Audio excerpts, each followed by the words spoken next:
Informar e sensibilizar a sociedade co obxectivo de traballar pola inclusión real e efectiva. Ese é o obxectivo de Xuntos Avanzamos. A terceira edición desta xornada de diversidade sensorial chegará o 14 de decembro ao Pazo de Cultura de Pontevedra, un evento organizado pola Asociación SOGA, enmarcada no Día Internacional das Persoas con Discapacidade. Estamos a 2019 e todavía quédanos moito por facer dentro da diversidade sensorial. Temos que reivindicar e deixar claro que, independentemente das xornadas, para o ano que ven, según a Unión Europea e a ONU, vai haber máis de 19 billóns de persoas no mundo con diversidade sensorial.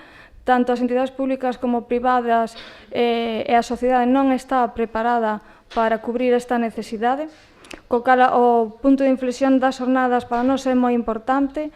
Xuntos Avanzamos comezará ás 10 da mañá e prolongarás ata 7:30 da tarde.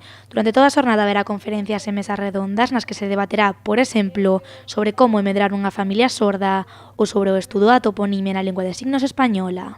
Este ano, dentro as xornadas son un pouco máis lights, aparentemente, é dicir, non están tan condensadas, porque na encuesta que fixemos o ano pasado, a xente quería ter, tiña necesidade de participar máis activamente nas mesas redondas. No evento presentarase tamén a nova web de SOGA, a primeira páxina inclusiva para a diversidade sensorial de Europa. A xornada terá entrada de balde, todos os que queiran participar deberán inscribirse antes do 13 de decembro.